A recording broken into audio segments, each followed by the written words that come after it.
जय हिंद साथियों, जैसा कि आप लोग जानते हैं कि हमारा जो टॉपिक है वो चल रहा है अक्षांश और देशांतर। और मैंने अक्षांश को पढ़ा दिया है और आगे हम देशांतर पर चर्चा करेंगे कि देशांतर आखिर है क्या और देशांतर रेखाएं क्या हैं और देशांतर रेखा का यूज कहाँ होता है और उसकी विशेषता क्या है। तो आइए जानते हैं कि देशांतर रेखाएं है क्या।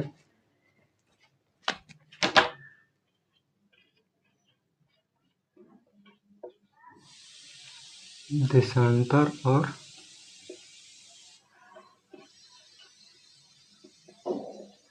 देशांतर रेखाएं, देखिए जैसे हमने अक्षांश को समझा था उसी प्रकार हम देशांतर को भी समझेंगे।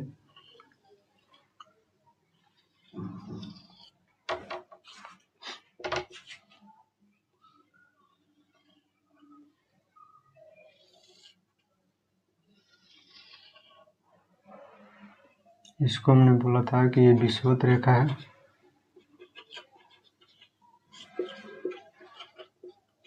फिर ये कौन सा रेखा है, इसको हम लोग बोलते हैं प्रधान यमोत्तर रेखा। क्या बोलते हैं? प्रधान यमोत्तर रेखा यानी प्राइम मेरिडियन लाइन।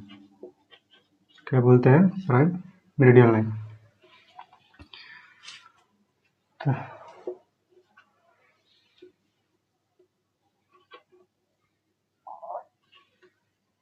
देखिए एनसीईआरटी में हम क्या बताए थे कि एनसीईआरटी में सिर्फ इतना ही दिया है कि ये जो पड़ी रेखा है इसको अक्षांश बोलते हैं और ये जो खड़ी रेखा है इसको हम देशांतर बोलते हैं। लेकिन जब आप यूपीएससी या बीपीएससी में जब पढ़ाई कीजिएगा तो उसमें इस तरह से लिखिएगा तो नहीं चलेगा। उसमें आपको लिखना पड़ेगा कि पृथ्वी के केंद्र से, क्या चीज़ से? पृथ्वी के केंद्र से प्रधान यमोत्तर रेखा को आधार मानकर पूर्व दिशा या पश्चिम दिशा में मापा जाता है, उसको हम बोलते हैं क्या चीज़? देशांतर। और जो सभी देशांतर है वो यहाँ आकर मिलता है, 0 डिग्री देशांतर पाकर मिलता है। ऐसे आता है, फिर यहाँ से आता है ऐसे, फिर आता है ऐसे।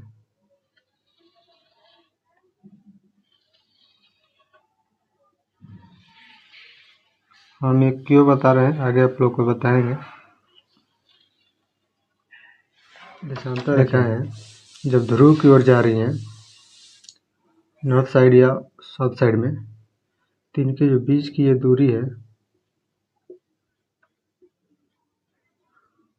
कम होती जा रही है। तो हम कह सकते हैं कि दो देशांतर रेखाओं के बीच की दूरी कम होती है। अब क्यों कम होती है? क्योंकि प्रत्येक जो देशांतर रेखा है 0 डिग्री पे आकर मिलती है। क्या होती है? 0 डिग्री, मान लीजिए ये 0 डिग्री आपका, और प्रत्येक जो देशांतर रेखा है यहाँ आकर मिल रही है, यहाँ आकर मिल रही है। तो यहाँ से जो दूरी है वो धीरे धीरे यहाँ आकर कम हो जा रहा है। और सबसे ज़्यादा दूरी कहाँ होता है? विषुवत पे होता है। सबसे दूरी ज़्यादा कहाँ होता है? विषुवत पे होता है सभी देशांतर रेखाओं। और प्रत्येक देशांतर रेखाओं के बीच की जो दूरी होती है धीरे धीरे कम होती जाती है और ये 0 डिग्री पाकर मिलती है। अक्षांश में हमने बताया था कि 1-1 डिग्री के बीच में होता है और उनके बीच की दूरी जो होती है समान होती है। ये रहा, बाकी हम सभी को पढ़ेंगे बारी बारी से कि देशांतर रेखाएं कितनी है और इसकी विशेषता क्या है। हम इसकी परिभाषा को अभी लिखने जा रहे हैं।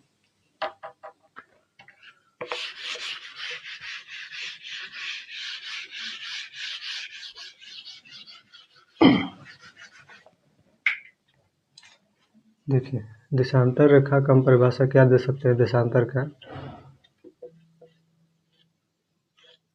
हम दोनों का एक ही में लिखते हैं, देशांतर और देशांतर रेखाएं।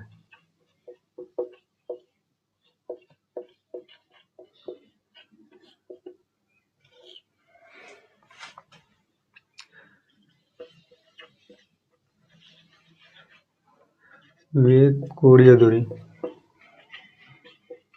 वे कोणीय दूरी जो पृथ्वी के केंद्र से, पृथ्वी के केंद्र से प्रधान लंबवत रेखा को अपना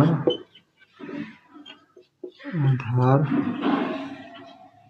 मानकर पूर्व दिशा या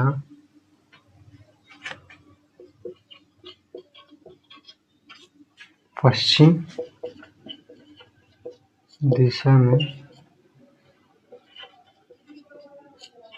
मापा जाता है और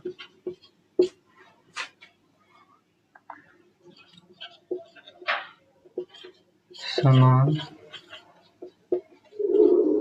देशांतर को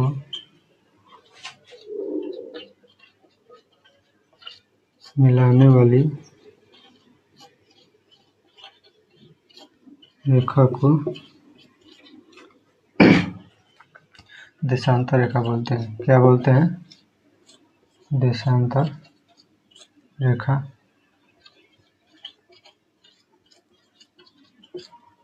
तो इसका आप लोग स्क्रीनशॉट ले लीजिएगा। बाकी हमने पहले समझा दिया है इसको, इसके बाद ही हम आपको ये परिभाषा लिख रहे हैं। तो आगे जानेंगे कि कितने देशांतर रेखाएं होती है।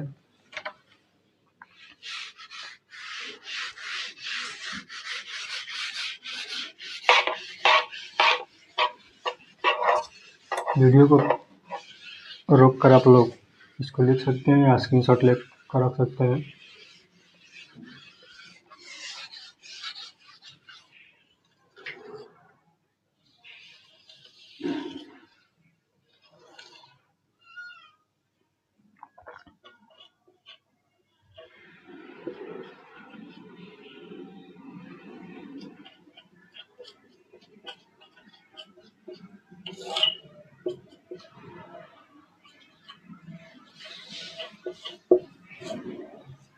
देखिए,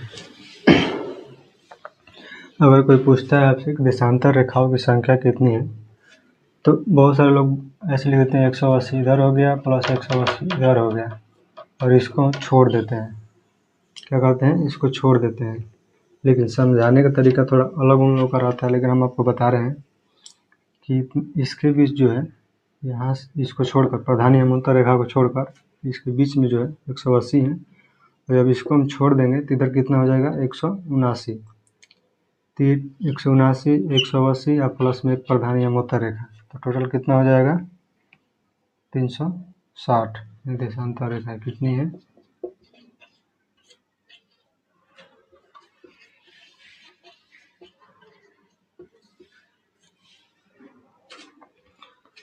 अब इसकी हम विशेषता के बारे में पढ़ेंगे।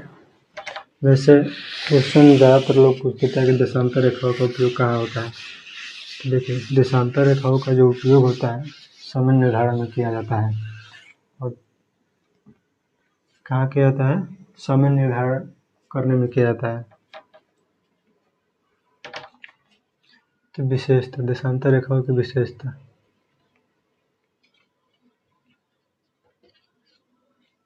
देशांतर रेखाओं की विशेषताएं।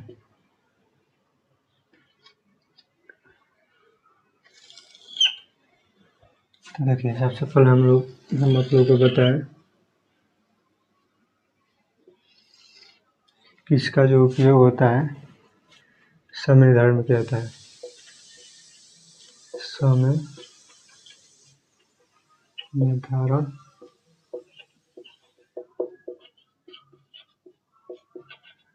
किया जाता है। अब प्रत्येक देशांतर रेखाओं की जो लंबाई मतलब दूरी होती है बीच की, वो ध्रुवों की ओर जाने पर घटती है। क्यों घटती है? क्योंकि प्रत्येक जो देशांतर रेखाएं आकर कहाँ मिलती है? 0 डिग्री पे, इसलिए कम होती है। के बीच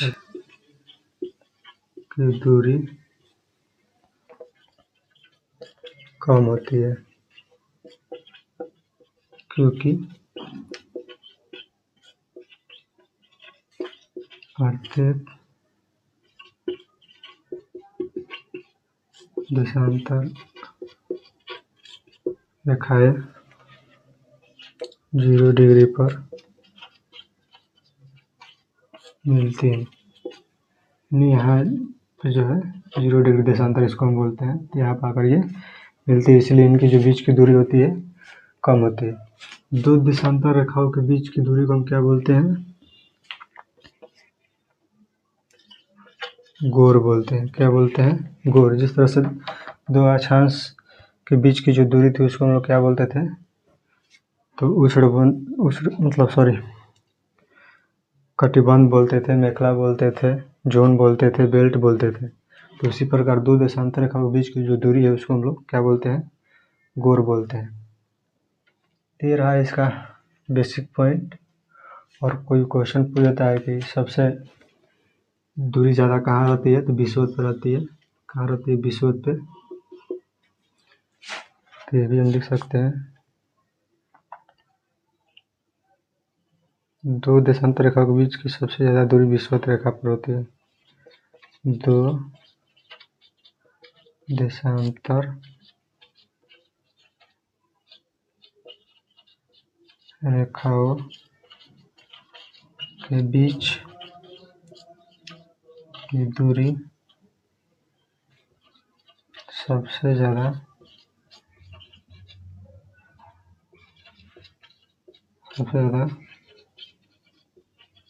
विषुवत पर होती है। कहाँ होती है? विषुवत पर होती है। क्योंकि जैसे ही आगे जाएगा थोड़ा सा कम हो जाएगा, फिर आगे जाएगा फिर कम हो जाएगा। तो यहाँ पे जो होती है सबसे ज़्यादा होती है दूरी। और इसका उपयोग समय निर्धारण में किया जाता है। अब समय निर्धारण में कैसे किया जाता है हम इसके बारे में अगले वीडियो में पढ़ेंगे। और लास्ट में एक क्वेश्चन है आप लोगों के लिए।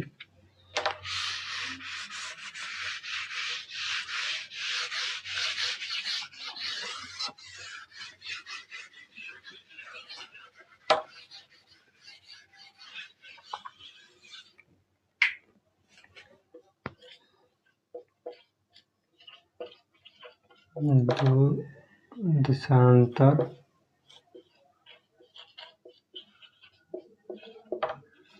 रेखाओं के बीच की दूरी को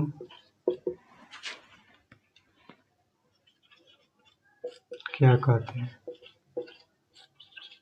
तो कमेंट में आप लोग ज़रूर बताइएगा इसका आंसर। तो वीडियो को यहीं समाप्त करते हैं। जय हिंद।